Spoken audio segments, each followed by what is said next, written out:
Saudara-saudara, Shalom, Happy Sunday. Saya percaya selama bulan ini kita belajar banyak mengenai mengelola kehidupan. Dan minggu lalu sudah sangat bagus sekali Pastor Albert menyampaikan tentang manage your emotion. Tentang mengelola perasaan kita. Dan minggu ini kita akan belajar sesuatu yang penting juga, yaitu namanya manage finances. Saya kasih judul pagi hari ini, pesan hari ini adalah namanya Money Matters. Nah, kenapa Money Matters? Money Matters itu punya dua arti ya saudara ya. Money Matters itu punya arti hal-hal tentang keuangan, itu bisa jadi salah satu terjemahannya. Hal-hal tentang keuangan, atau yang kedua, arti kedua adalah Money Matters itu bisa punya arti begini. Uang itu penting. Siapa yang setuju kalau uang itu penting? Wah, kayaknya enggak semua setuju ya. Saudara pernah dengar istilah seperti ini enggak? Uang itu bukan segalanya. Uang itu bukan segalanya, amin? Ada beberapa yang enggak setuju langsung, ada beberapa yang bilang amin. Saudara, kalau Anda dengar orang bilang uang itu bukan segalanya, tanya dulu ke dia. Maaf Pak, Ibu mau tanya, apakah net asetnya lebih dari 10 juta dolar apa enggak? Kalau di bawah 10 juta dolar, kemungkinan Anda cuma dua dari kategori ini. Yang pertama adalah Anda ngomong seperti itu karena Anda menghibur diri. Yang kedua, Anda malas. Saudara, kalau yang ngomong adalah orang yang kaya raya, ya, dia mungkin harta bersihnya di atas 10 juta dolar, bilang uang bukan segalanya, mungkin saya percaya, ya, mungkin itu benar, saudara. Nah, pagi hari ini kita mau belajar kebenaran firman Tuhan ini karena begini, saudara. Kalau kita lihat dari sejak Tuhan menciptakan dunia ini, silakan tampilkan gambar ini. Pada waktu Tuhan menciptakan Taman Eden, Tuhan itu menciptakan begitu indah, begitu sempurna, saudara. Di situ ada gunung, ada sungai, ada tanah yang subur, ada tanaman, ada hewan. Yang enggak ada cuma satu, saudara. Ada yang tahu, saudara? Yang enggak ada adalah uang. Menarik ya. Jadi di Taman Eden, di taman yang sempurna itu, pada waktu Tuhan menciptakan di awal, Tuhan itu tidak pernah menciptakan yang namanya uang. Artinya apa sih yang mau saya katakan? Bahwa uang itu adalah ciptaan manusia. Uang itu, sistem keuangan itu adalah ciptaan manusia. Tidak pernah ada di dalam ciptaan awalnya Tuhan. Oleh karena itu kita harus mengerti dulu ini, uang itu ciptaan kita. Pertanyaannya kenapa begitu banyak orang mengejar uang seperti sesuatu yang sangat amat penting. Bahkan teramat penting dalam kehidupan. Itu yang patut kita renungkan. Kalau kita baca dalam Matius 6 ayat 33, firman Tuhan juga dengan jelas. Kebenaran ini harus jadi prinsip di dalam kehidupan kita. Firman Tuhan berkata, tetapi carilah dahulu kerajaan Allah. Yang dicari dahulu apa? Kerajaan Allah dan kebenarannya. Maka semua itu apa?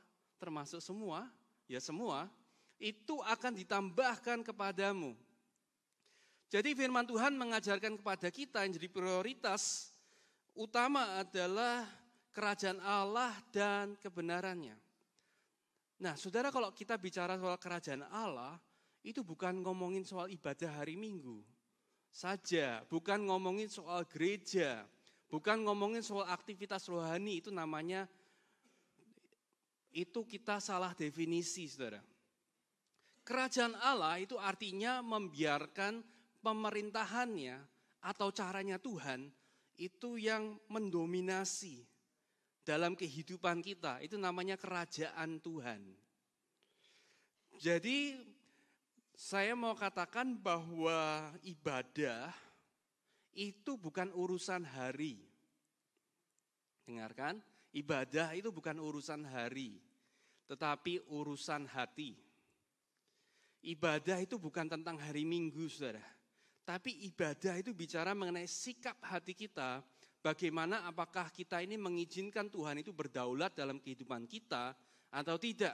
Apakah kita mengizinkan kerajaannya yang berkuasa atau kita membangun kerajaan kita sendiri dan kita mengesampingkan kebenarannya. Jadi kita harus mengerti ya, dalam Roma pasal 14 ayat 17 juga berkata begini, sebab kerajaan Allah bukanlah soal makanan dan minuman, bukan hal-hal yang fisik, tetapi soal kebenaran, sama-sama katakan, damai sejahtera dan sukacita oleh Roh Kudus. Hal-hal seperti inilah yang harus kita prioritaskan dalam kehidupan. Nah sekali lagi, saudara, saya ingin berkata bahwa Tuhan Yesus selama di dunia, selama 3,5 tahun pelayanan, dia itu sangat melihat pentingnya berbicara tentang keuangan, tentang marketplace. Dari semua khotbah-khotbah Tuhan Yesus, yang terbanyak nomor 1 topiknya adalah tentang, ada yang tahu? Kerajaan Allah, ya, bisa ditebak. Tentang kerajaan Allah, menceritakan tentang kerajaan Allah, bagaimana kita hidup di dalam kerajaannya, itu nomor 1 topik khotbah paling sering. Tapi menariknya adalah Tuhan Yesus menyampaikan hal itu di dalam konteksnya itu selalu dalam marketplace. Tuhan memakai perumpamaan koin, Tuhan memakai perumpamaan pekerja yang tidak jujur. Dan Tuhan Yesus pada waktu berkhotbah di dunia ini, dia berkhotbah itu lebih banyak di luar sinagog daripada di dalam sinagog. Anda bisa lihat, Anda baca dalam Matius sampai Yohanes, Anda akan lihat bahwa sebagian besar dari pengajaran Yesus itu di tempat umum. Di pasar, di mall kalau zaman sekarang, di convention hall, ya di tempat ngopi, bukan di dalam rumah ibadah. Yang di dalam rumah ibadah itu sedikit sekali. Jadi kita bisa belajar bahwa Tuhan Yesus walaupun mengerti bahwa uang itu tidak diciptakan oleh Tuhan, tapi uang itu punya peranan yang sangat penting di dalam kehidupan kita. Di dalam kita menjadi murid Yesus, bagaimana mengelola keuangan itu menjadi hal yang sangat penting. Karena begini saudara, kenapa uang itu begitu penting? Uang itu bisa menjadi hamba yang baik. Yuk sama-sama katakan hamba yang baik. Atau menjadi tuan yang kejam. Tergantung kemampuan kita untuk menjadi tuan atau hamba. Kalau di dalam kehidupan kita ini mampunya jadi hamba, dia akan jadi tuan yang kejam. Tapi kalau kita berhasil menjadi tuan atas apa yang Tuhan percayakan, atas keuangan, uang itu akan menjadi hamba yang baik. 1 Timotius 6 ayat 10 mengajarkan kepada kita seperti ini. Karena akar segala kejahatan ialah, sama-sama katakan, cinta uang. Ya, berapa banyak pengkhotbah seringkali atau Anda dengar di khotbah keliru ngutipnya. Bilangnya karena akar segala kejahatan ialah uang. Itu salah ya. Itu salah kutip. Yang benar adalah cinta uang. Yang jadi masalah bukan uangnya tapi cinta uang. Sebab oleh memburu uanglah beberapa orang telah menyimpang dari iman dan menyiksa dirinya dengan berbagai-bagai duka. Jadi prinsip yang firman Tuhan coba ajarkan kepada kita pagi hari ini dalam mengelola keuangan adalah jangan membuat dia itu jadi tuan kita. Tapi pastikan uang itu menjadi hamba kita. Jangan kita yang mengejar dia, tetapi bikinlah dia yang mengejar kita. Nah pagi hari ini kita akan belajar. Berapa banyak yang ingin belajar pada pagi hari ini? Yes, saya melihat wajah-wajah yang antusias. Ya, kita tidak mau seumur hidup isinya kita yang jadi hamba, kita yang melayani Tuhan kita, melayani uang. Kita melayani Tuhan. Tapi jangan mengejar dan menuhankan uang. Pagi hari ini kita mau belajar beberapa prinsip bagaimana kita bisa menjadi tuan. Yang pertama begini saudara. Alasan nomor 1 adalah temukan alasan mengapa Anda boleh kaya. Wah ini menarik ya. Kalau tadi Bro Valentino tadi menyampaikan bagaimana orang kaya, orang muda yang kaya itu dia pergi sedih dan firman Tuhan katakan karena banyak hartanya. Tahukah saudara di dalam beberapa terjemahan ayat itu mengatakan karena hartanya begitu banyak sehingga menguasai dia. Arti mempunyai banyak harta adalah harta memiliki dia. Padahal mestinya dia memiliki harta. Itu yang benar. Nah, temukan alasan mengapa kita ini boleh kaya.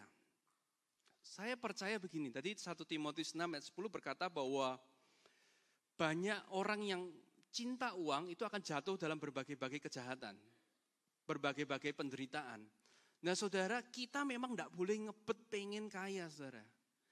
Tapi pagi hari ini saya ingin Anda tahu bahwa Tuhan sebetulnya pengen Anda kaya. Loh, kok bingungin Pak?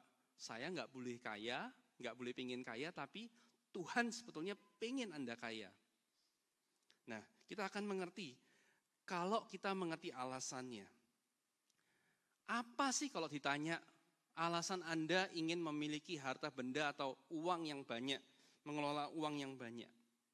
Saya belajar dari seorang yang bijaksana, yaitu Raja Salomo. Pada waktu dia bertemu dengan Tuhan, di dalam mimpinya, dalam 1 Raja-Raja 3 ayat 9-10, dia berkata begini. Dia minta satu permintaan yang menurut saya luar biasa. Maka berikanlah kepada hambamu ini hati yang faham menimbang, perkara untuk menghakimi umatmu dengan dapat membedakan antara yang baik dan jahat. Sebab siapakah yang sanggup menghakimi umatmu yang sangat besar ini? Ayat 10 dikatakan, lalu adalah baik di mata Tuhan bahwa Salomo meminta hal yang demikian. Di mata Tuhan, alasan itu sangat baik, menarik. Dan Anda baca dalam ayat-ayat selanjutnya dikatakan bahwa Salomo menjadi raja yang sangat termasyur, sangat hebat, sangat kaya, melebihi raja-raja yang ada di zaman itu, bahkan sebelum dan setelahnya. Jadi kita di sini melihat bahwa Tuhan itu tidak anti orang kaya, saudara. Tetapi masalahnya alasannya apa?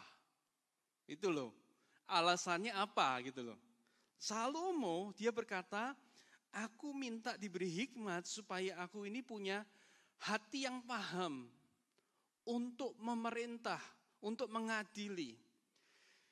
Fokus dari permintaan Salomo bukanlah untuk dia. Fokus dari permintaan Salomo, kerinduan hatinya adalah untuk jadi berkat untuk sebuah bangsa yang besar.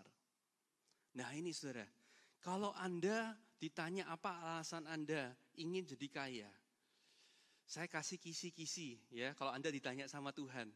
Kalau jawabanmu kira-kira tentang dirimu sendiri, sudah pasti saudara tidak akan dijawab.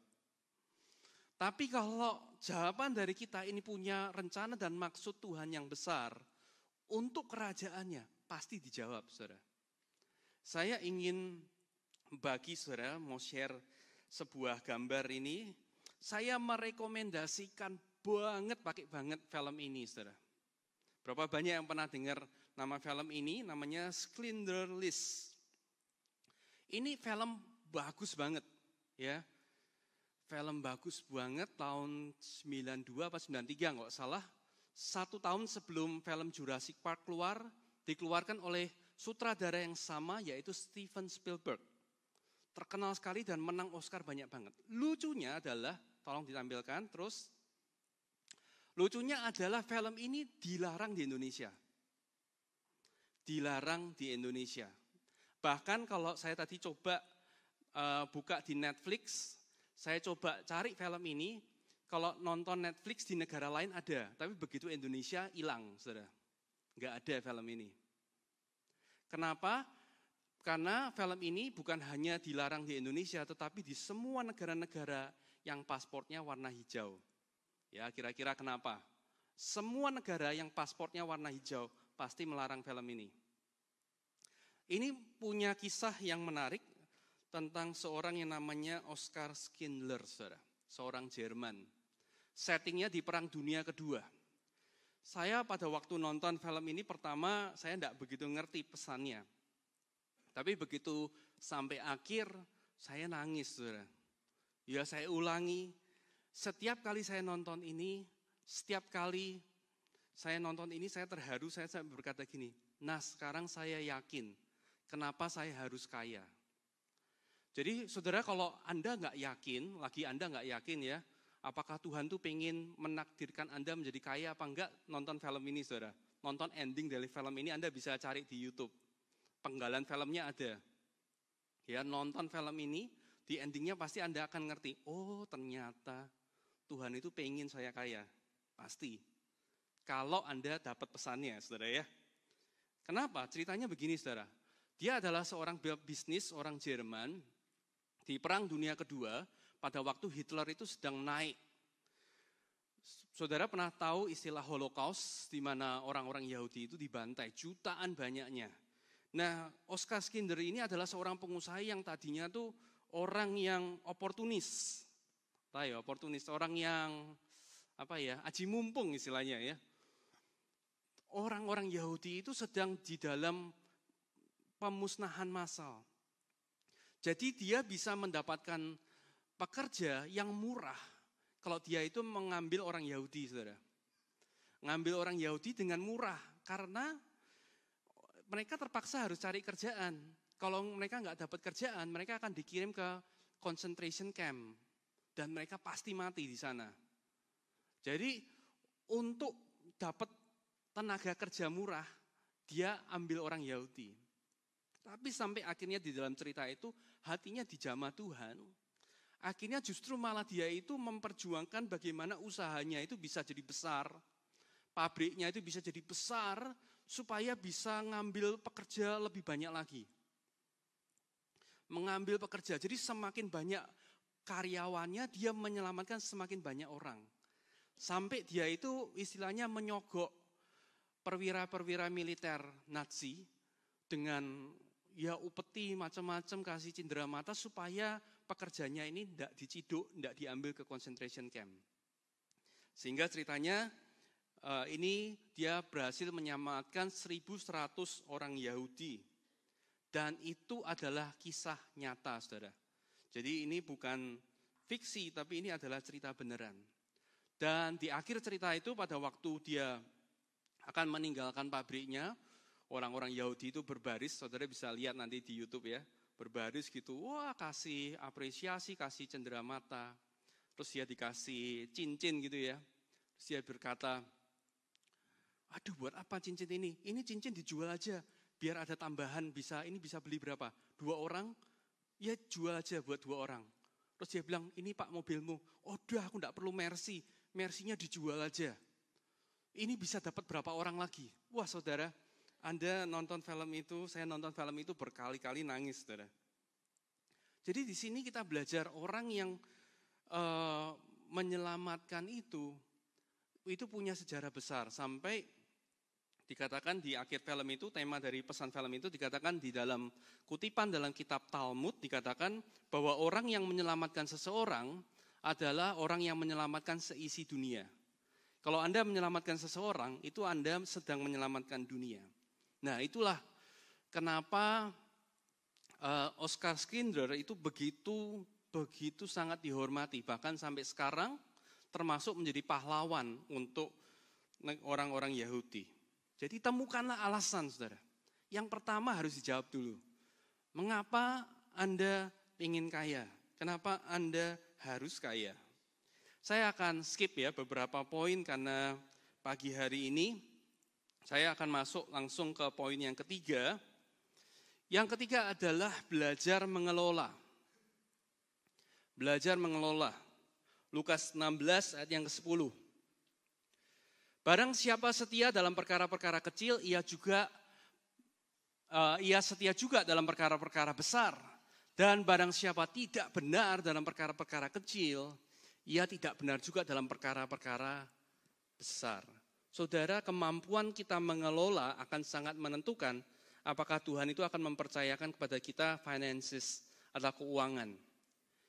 Saya suka sekali belajar negara-negara, ya salah satu yang paling kasih energi buat saya itu kalau namanya jalan-jalan, saudara ya. Kalau saya dengar bahasa asing, istri saya tahu, saya suka dengerin lagu itu sengaja cari bahasa yang saya tidak mengerti, ya, nyanyi bahasa Vietnam, Thailand, Perancis gitu, Slovenia, yang aneh-aneh gitu ya. Pokoknya tahu lagunya tapi tidak tahu kata-katanya gitu. Nah, pada waktu saya belajar tentang bangsa-bangsa mulai dari Eropa, Amerika, Asia, ada satu fenomena yang menarik saya temukan, yaitu yang saya sebut dengan namanya kutukan negara dengan sumber daya alam melimpah. Menarik ya. Kutukan negara dengan sumber daya alam yang melimpah. Tahukah saudara, rata-rata di dunia ini, negara-negara yang punya kekayaan alam yang melimpah, itu pasti miskin. Tidak percaya, coba Anda Google sendiri, Anda cari satu persatu. Negara-negara yang kaya sumber daya alamnya, berani dipastikan jadi negara yang dunia ketiga. Tapi menariknya adalah negara-negara yang nggak punya sumber daya alam, cenderung untuk jadi negara-negara yang maju. Walaupun saya tidak mengatakan bahwa yang maju itu tidak punya sumber daya alam. Kenapa? Karena negara-negara yang tidak punya kekayaan sumber daya alam, kemudian mereka membangun namanya sumber daya manusia. Sumber daya manusia ternyata jauh lebih penting daripada sumber daya alam. Anda ngomongin Indonesia, Anda ngomongin apa? Afghanistan, saudara. Afghanistan itu super kaya, saudara. Super kaya dengan emas. Kita ngomongin Nigeria, saudara. Seorang teman Amerika berkata gini, andai kata orang Nigeria kerjanya sedikit rajin kayak orang Asia, kayak orang China gitu, itu lebih kaya dari Amerika Serikat pasti. Sampai sekarang negara dengan cadangan minyak yang super luar biasa, saudara. Tiap hari listrik pasti mati. Luar biasa, saudara. Anda di pom bensin pasti antri tiap hari. Padahal cadangan minyaknya luar biasa, saudara. Negara-negara dengan kekayaan sumber daya alam hampir pasti itu cenderung miskin. Negara seperti Jepang, Singapura, itu negara-negara yang miskin sumber daya alam. Tapi mereka unggul dalam sumber daya manusia. Di dalam kehidupan kita pribadi, bagaimana kita mengelola, kemampuan literasi, financial literasi kita, itu sangat menentukan, saudara. Minggu lalu kita belajar tentang bagaimana mengelola emosi. Salah satunya adalah bagaimana kita ini mengatur keuangan kita. Pemasukan sama pengeluaran. Jangan sampai pengeluaran itu lebih besar dari pemasukan. Karena saat kita sudah terima uang, biasanya emosi itu main, saudara. Emosi main, kalau lagi seneng, pengen habiskan. Ya, sehingga pengeluaran lebih besar dari pemasukan.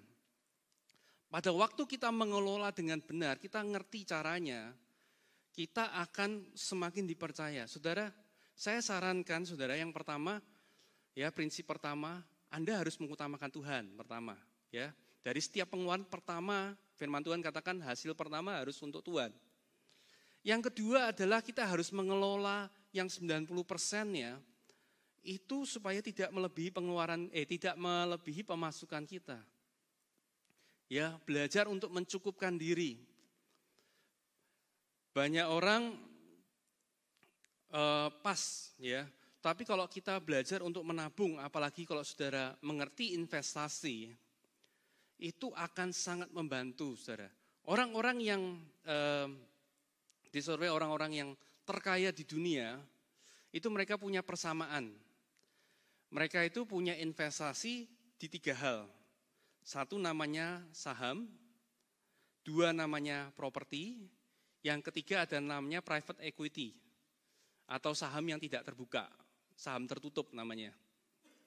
Jadi semua orang terkaya itu mainnya di 3 hal itu.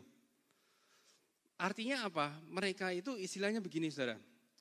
Saya suka apa yang Bu Sri Mulyani katakan begini. Di negara maju, di negara berkembang seperti kita, orang itu kerja keras untuk cari uang. Orang itu kerja keras untuk cari uang. Tapi di negara maju, yang kerja orangnya tuh kerjanya biasa-biasa aja, saudara. Nyantai-nyantai aja. Tapi yang kerja adalah asetnya. Asetnya yang kerja, saudara. Kerja ngasilin uang, ada passive income. Kalau di negara berkembang cenderungnya adalah banting tulang, ya. Kerja 8 jam, kerja mati-matian dikejar. Tapi asetnya nganggur, nyantai-nyantai, saudara. Punya aset tapi dibiarin nganggur. Tapi kalau di negara maju kebalikannya. Asetnya dikelola dengan baik, kerjanya yang nyantai. Sedangkan kita kebanyakan kerja banting tulang yang di sini, tapi kita nggak pernah investasi, nggak pernah membuat uang itu kerja untuk kita. Ya, nanti mungkin di lain kesempatan kita bisa jelaskan lebih rinci ya, maksudnya kenapa. Jadi intinya bahwa bagaimana cara kita mengelola, itu kita bisa membuat sebetulnya apa yang kita miliki itu membantu kita. Jangan kita yang ngejar dia, tapi biarkan dia yang ngejar kita, gitu loh. Intinya begitulah ya. Saya mau tutup ini dengan quotes dari Bill Gates berkata begini. Kalau Anda lahir miskin, itu sama sekali bukan salah Anda. Bill Gates pernah berkata gitu. Kalau Anda lahir miskin, itu sama sekali bukan salah Anda. Tapi kalau Anda mati miskin, itu betul-betul salah Anda. Kalau Anda lahir miskin, itu bukan salah Anda. Tapi kalau Anda mati miskin, itu benar-benar salah Anda, saudara. Ya, jadi kemampuan mengelola, semakin tinggi sumber daya manusianya, semakin kita mengerti ya. Saya sarankan Anda, Bapak Ibu, membaca buku tentang keuangan, membaca bagaimana mengelola dari orang-orang yang berhasil ya. Prinsip-prinsip yang dipakai juga prinsip-prinsip Alkitab sebetulnya. Oke, karena keterbatasan waktu, saya langsung masuk ke poin yang kelima, poin yang terakhir. Yang terakhir adalah be a problem solver. Menjadi pemecah masalah. Nah, ini sedikit memberikan clue kepada kita. Saudara, firman Tuhan katakan carilah dahulu kerajaan Allah dan kebenarannya. Jadi yang menjadi fokus kita seharusnya bukan uang. Tapi yang dikejar harusnya adalah kerajaan Allah dan kebenarannya. Pada waktu kita menghidupi kerajaannya dan kebenarannya, kita sebetulnya sedang menjadi seorang problem solver. Problem solver itu pemecah masalah, saudara. Saudara, kalau Anda tanya ya ke tetangga, tanya ke orang-orang sekitar, kamu bisa enggak menemukan masalah di Indonesia? Wah, pasti banyak, saudara. Kalau Anda ngomong, gosip gitu ya, Indonesia tuh begini, pemerintahnya begini. Orang kalau menemukan masalah itu cepatnya bukan main. Ya, orang kalau mengkritik itu enggak perlu sekolah, saudara. Ya, kalau mau kritik, mau jadi, skeptis gitu, enggak perlu sekolah, saudara. Menemukan masalah itu gampang. Tapi memecahkan masalah itu adalah sebuah keahlian yang harus dibangun. Nah, pada waktu kita hidup sesuai dengan prinsip firman Tuhan, Tuhan itu memposisikan kita menjadi kepala dan bukan jadi ekor, di atas terus naik dan bukan turun, saudara. Karena apa? Pada saat kita memecahkan masalah untuk orang lain, yang namanya uang itu akan mengikuti. Saya mau cerita bagaimana seorang yang namanya anak muda dari India, saudara. Dia bukan lahir dari orang kaya, tapi sekarang dia dinobatkan sebagai bilioner termuda, salah satu bilioner termuda sebelum umur 30 tahun. Dan saudara tahu bisnisnya karena di Indonesia banyak. Pernah dengar namanya Oyo? Oyo itu tidak punya properti, saudara. Tapi dia menyewakan properti di mana-mana. Saudara tahu nggak ceritanya, saudara? Oyo ini orang biasa, orang India biasa, bukan orang kaya. Tapi kemudian dia sampai ke satu tempat di mana dilihat di lingkungannya dia, hotel-hotel itu tidak laku. Sudah bangun kos-kosan nggak laku, saudara. Kemudian dia datang ke pemiliknya, dia berkata, Pak, apa yang bisa saya bantu? Saya pengen supaya ini bisa laku. Saya betulin ya lampunya ya. Saya betulin ya kamar mandinya ya. Setelah dibetulin, ranjangnya, layoutnya dibetulin. Saya bantu ya, saya fotoin ya. Supaya kelihatan lebih menarik. Saya posting ya di media sosial ya. Saya taruh ya di internet. Saudara, gara-gara dia bantu, saudara, memecahkan masalah untuk pemilik properti ini, dia dicari oleh tetangga-tetangganya, saudara. Kok ini bisa laku, kok ini bisa rame. Sedangkan itu di kota kecil, di suburb di India, saudara. Dari satu properti kemudian ke properti yang lain, dari satu kota ke kota-kota lain, dari satu negara sampai seluruh dunia, saudara. Jadi orang ini betul-betul jadi bilioner sebelum umur 30 tahun, saudara. Bukan dari orang kaya, saudara. Bukan dari orang kaya sama sekali. Kenapa? Memecahkan masalah. Amsal 22 ayat 29 berkata begini. Dalam King James saya akan bacakan saja. He will stand in the presence of kings. He will not stand in the presence of unknown men. Orang yang memecahkan masalah, orang yang cakap. Firman Tuhan katakan orang yang cakap, tangannya terampil, ahli. Itu dia akan berdiri di hadapan raja-raja dan pembesar. Bukan di hadapan orang-orang tidak dikenal. Bukan di hadapan orang-orang biasa. Jadi pada saat kita menghidupi prinsip bahwa kita ini memperlengkapi diri kita jadi problem solver. Anda cukup lihat ke kanan, ke kiri, saudara, di kampung Anda, di lingkungan Anda, pasti bisa ketemu masalah. Pada saat kita memposisikan diri kita sebagai pemecah masalah, Tuhan itu akan mempercayakan banyak hal dalam kehidupan kita. Pecahkan masalah, sudah pasti uang akan ngikutin. Tapi kalau Anda ngikutin uang, belum tentu Anda dapatkan uang, saudara. Tapi kalau Anda sibuk untuk memecahkan masalah untuk orang lain di komunitas Anda, keuangan itu pasti akan datang dalam kehidupan kita. Nah, saudara, saya mau tutup dengan prinsip ini. Bahwa cinta Tuhan atau tidak, itu paling mudah dibuktikan dengan keuangan kita. Cinta Tuhan atau tidak, itu paling mudah dibuktikan dengan keuangan kita. Saudara, tadi ada beberapa poin yang tidak sempat saya cover, poin 2 dan 4. Saya akan mungkin jabarkan nanti di morning devotion. Bapak Ibu yang pengen penasaran, apa sih apalagi prinsipnya, bisa mengikuti di morning devotion bulan ini ya, saudara. Jadi percaya bahwa sekali lagi Tuhan itu tidak menciptakan uang. Kita sendiri yang menciptakan uang. Tapi Tuhan itu mengajarkan kepada kita kerajaannya dan kebenarannya itu harus diutamakan. Nomor 1. Waktu cara hidupnya, pemerintahannya seperti itu, yang lain-lain itu akan ngikut, saudara. Tapi kalau kita cari yang lain-lain, yang utama akan hilang dan belum tentu dapat yang lain-lain, saudara. Amin. Amin, saudara. Diberkati oleh firman Tuhan. Amin. Saya berdoa supaya setiap dari kita boleh nangkap ini ya. Mengelola keuangan, money matters. Ya. Tuhan ingin, saya percaya banget. Tuhan percaya ingin bahwa umatnya itu bukan sekedar terus di bawah. Ya, bahkan saya percaya nggak kebetulan di Indonesia itu punya istilah begini. Kalau orang nggak punya uang disebut orang apa? Orang apa? Orang tidak mampu. Tapi kalau orang punya uang dibilang apa? Orang mampu, betul ya? Jadi ability itu selalu dikaitkan dengan uang.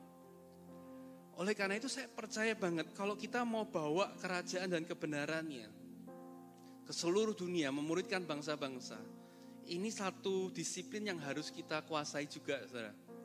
Saya percaya tadi firman Tuhan berkata kita ini ditetapkan untuk jadi kepala dan bukan jadi ekor. Di dalam keuangan apakah kita ini mau jadi tuan atau mau jadi hamba? Itu tergantung dari pilihan kita. Ya, pagi hari ini ada beberapa prinsip yang dibagikan, saya berdoa mulai membuat kita penasaran. Apa benar sih Tuhan, apa benar sih Engkau punya rencana besar dalam kehidupanku? Saya percaya Tuhan betul-betul punya rencana yang luar biasa dalam kehidupan kita. Mari kita satukan hati kita.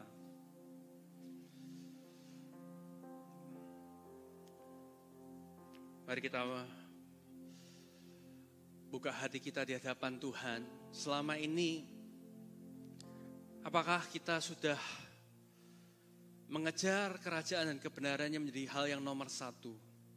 Apakah tanpa sadar justru kita malah menjadi hamba dari seorang tuan yang kejam? Pagi hari ini kami berdoa Tuhan, biarlah kebenaran firman-Mu boleh mempenetrasi hati kami dengan begitu dalam. Kami percaya Tuhan, bahwa Engkau rindu setiap dari kami menjadi orang-orang yang mampu untuk mengembangkan kerajaan-Mu dimanapun kami berada. Kami berdoa Tuhan ada divine favor, ada perubahan pola pikir, paradigma kami Tuhan pada pagi hari ini. Kami berdoa Tuhan, biarlah Engkau memberikan kemampuan kepada kami Tuhan, tangan yang cakap Tuhan, untuk mengelola apa yang Engkau percayakan di dalam kehidupan kami Tuhan. Terima kasih Tuhan.